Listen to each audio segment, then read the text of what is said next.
आप लोगों के साथ एक बात करना चाहता हूँ।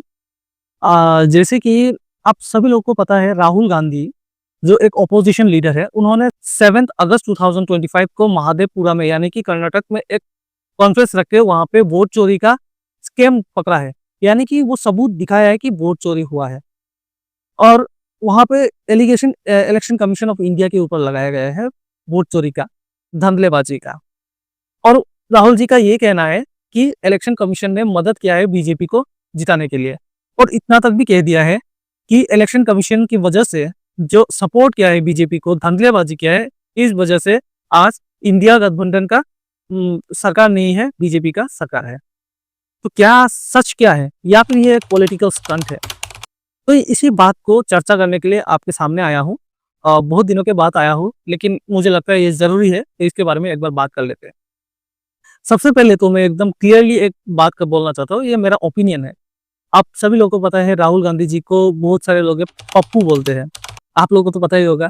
लेकिन आप लोग एक चीज़ गौर कीजिएगा, जो लोग राहुल गांधी जी को पप्पू बोलते हैं, तो मैं उन लोगों को बोलना चाहता हूँ, माना कि कांग्रेस का कुछ नीति मुझे भी पसंद नहीं है, ये मैं पर्सनल बातें बोल रहा हूँ, मुझे भी पसंद नहीं है। लेकिन जो राहुल गांधी जी ने जो पार्लियामेंट में जो बात उठाते हैं, जो मुद्दा उठाते हैं, वो खास करके बहुत ही इंपॉर्टेंट होता है और ये समझना भी चाहिए। और जो पप्पू उसको बुलाते हैं, आप लोग उसका एक बार बैकग्राउंड चेक कर लीजिए। वो हार्वर्ड यूनिवर्सिटी से पढ़ के आया हुआ है और उसका सब्जेक्ट क्या था? डेवलपमेंट इन इकोनॉमिक्स था। तो इतने जाने माने व्यक्ति को लोग पप्पू बोलते हैं। जो उसको पप्पू बोलते हैं ना, अपने अंदर झांको, आप क्या हो। तो रही बात इसके बारे में, मैं इसके बारे में ऐसा बोलने नहीं आया था, जस्ट एक शेयर करना था आप लोगों के साथ, मैंने शेयर कर दिया। तो बात ये है वोट चोरी का। राहुल गांधी जी ने वोट चोरी का पकड़ा है और वहां पे 5 तरीके का वोट चोरी का आरोप लगाया है। सबसे पहला आरोप है डुप्लीकेट वोटर्स। तो डुप्लीकेट वोटर्स में ये होता है एक व्यक्ति 4-5 जगह पे जाके वोट दे रहे हैं, ये हो गया पहला। दूसरा हो गया फेक एंड इनवैलिड एड्रेसेस। अब फेक एंड इनवैलिड एड्रेसेस में आप ये देखिए, फादर्स नेम किस तरीके से लिखा हुआ है, ABCDEFG JK LMNOP ऐसा कुछ दिया हुआ है, कुछ भी लिख दिया। और इनवैलिड एड्रेसेस का मतलब ये भी है, हाउस नंबर आप देखिए वहां पे 000 है। और ये सारा डेटा कहाँ से उठाया है? इलेक्शन कमीशन ऑफ इंडिया के वेबसाइट है, वहां से तो उठाया है या फिर इलेक्शन कमीशन ऑफ इंडिया ने दिया है। तो वहां से ये सब एनालाइज करके, पूरा टीम एनालाइज करके ये सब लाके खड़ा कर दिया। उसके बाद आता है bulk voters in single address. एक ही घर में, एक ही घर के घर नंबर पे 70 से 80 जन वोट दे रहे हैं, लेकिन हार्डली उस घर में 4 से 5 जन रह सकते हैं। तो ऐसा भी हो रहा है। और इनवैलिड फोटोज, भाई साहब इनवैलिड फोटोज देख लो। फोटोज का क्या बोलूं, फोटोज इतना छोटा है, समझ में नहीं आ रहा है, पहचान में भी नहीं आ रहा है, कुछ कुछ में तो फोटो है ही नहीं। दूसरा हो गया miss use of form 6। Form 6 तो आप लोगों को पता है, जो नया नया वोट देते हैं, जो नया नया वोट देते हैं, जो एनरोल होते हैं वोटर लिस्ट में। यहाँ पे देखो 70-80 साल का नया नया एनरोल हुआ है, तो वो लोग भी जाके वोट दे रहे हैं। तो एक चीज आप लोग गौर कीजिए, अगर ये बात अगर झूठ होता तो प्रेस कॉन्फ्रेंस में आके ऐसा खुले में थोड़ी ना बोलता। समझने वाली बात है। तो मैं पीछे और भी बोलूंगा, इसमें मीडिया का क्या कहना है।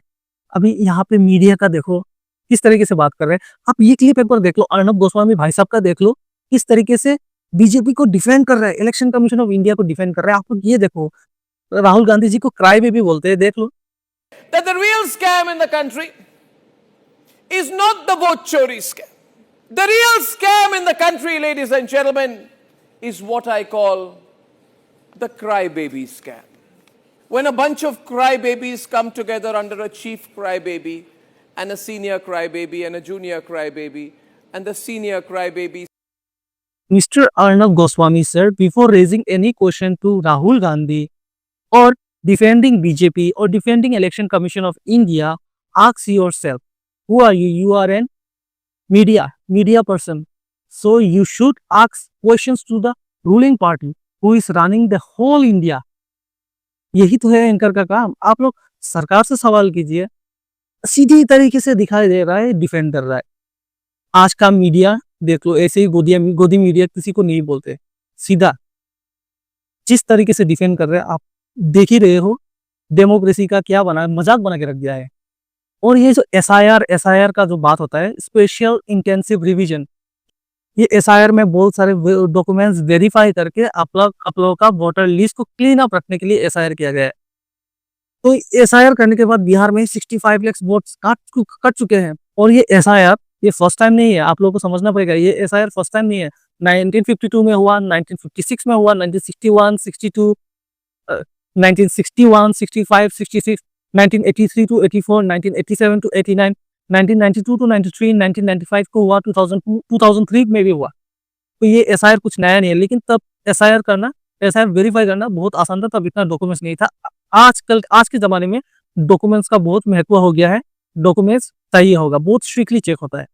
ये जो सारे बात आपको बता रहा हूँ, वो जो प्रेस कॉन्फ्रेंस पे राहुल गांधी जी ने जो वोटर लिस्ट ये सब दिखाया है, ये आप लोग एक वेबसाइट है या फिर गूगल में जस्ट टाइप कर देना आवाज़ भारत की, वहाँ पे आप लोगों को ये मिल जाएगा, ये अपलोडेड है, वहाँ से जाके आप लोग चेक कर लो, हज़ारों में है, आप लोग देख सकते हो। तो इन सब बातों को लेके ईसीआई का क्या कहना है? ईसीआई का सीधी साफ तरीके से यही कहना है, अगर आपको शक है तो आप एक ओथ दे दीजिए, यानी कि एक एफिडेविट दे दीजिए, उस एफिडेविट से लीगल प्रोसीडिंग शुरू होगा। तो ईसीआई अभी के लिए एक फैक्ट चेकर की तरह काम कर रहा है। इसे सच में चोरी हुआ या फिर चोरी नहीं हुआ है, ये हमें भी जानने का हक है, हमें भी जानना जरूरी है, या फिर ईसीआई सिर्फ फैक्ट चेकर की तरह ही काम करते रहेंगे। ईसीआई का क्या काम है? फ्री एंड फेयर इलेक्शन होना चाहिए, ये ईसीआई का काम है। तो अगर फ्री एंड फेयर इलेक्शन होता है तो हम लोग कह सकते हैं कि यहाँ ये India is an democratic nation. लेकिन यहाँ पे डेमोक्रेसी का तो मजाक बना के रखा हुआ है, अगर राहुल गांधी का जो एलिगेशन है वो सच है तो। एक और इम्पोर्टेंट बात आप लोगों को बताता हूँ, इलेक्शन कमीशन ऑफ इंडिया में 3 मेंबर होते हैं। सबसे पहले लीड करता है चीफ इलेक्शन कमिश्नर, उसके बाद होता है 2 इलेक्शन कमिश्नर, और इन तीनों को यानी चीफ इलेक्शन कमिश्नर और बाकी को कौन अपॉइंट करते हैं? प्राइम मिनिस्टर, अपोजिशन लीडर और चीफ जस्टिस ऑफ इंडिया। ये 2023 से पहले की बात है, और 2023 के पहले बीजेपी डोमिनेंट पार्टी था, बहुत सारे से सीटों से जीता हुआ था।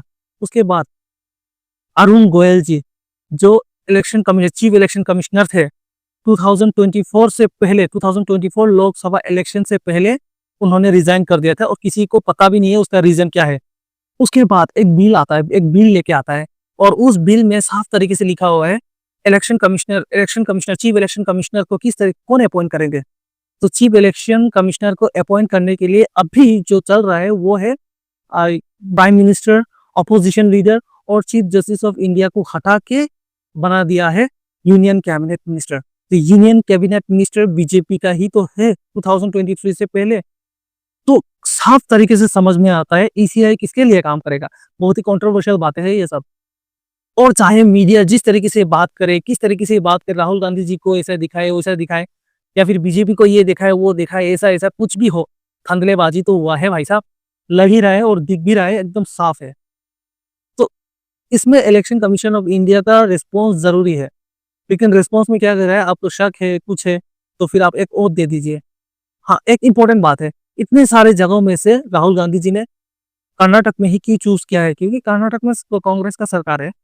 अगर वहां पे कांग्रेस का सरकार है तो वहां पे ऐसा रिस्ट्रिक्शन राहुल गांधी जी को नहीं आ सकते, इस वजह से वहां से शुरू किया है। और यह शक इतना क्लियर हो गया है कि ऐसे धंधलेबाजी पूरे हिंदुस्तान में हुआ होगा, तो उसको वेरीफाई करना और बहुत ही जरूरी है। और राहुल गांधी जी का यही कहना है, 1 पर्सन 1 वोटर्स, तो इस तरीके का कहना है। अभी देखो डेमोक्रेसी कहाँ है, अगर ये सब सच है तो डेमोक्रेसी का तो धज्जिया उड़ गया है भाई। लिटरली डेमोक्रेसी एक मजाक बन के रखा हुआ है। तो अभी ये सिर्फ बीजेपी या फिर कांग्रेस की बात नहीं, यह सब आम जनताओं का भी बात है कि डेमोक्रेसी को प्रोटेक्ट करना बहुत ही जरूरी है। हो सके तो मैं लोगों को नहीं बोलता हूँ कि वीडियो शेयर करो ये करो, लेकिन आज ये वीडियो को जरूर शेयर कर दो ताकि हर किसी को पहुंच जाए, और जो लोग राहुल गांधी जी को पप्पू बुलाते हैं उन लोगों को भी पहुंच जाए।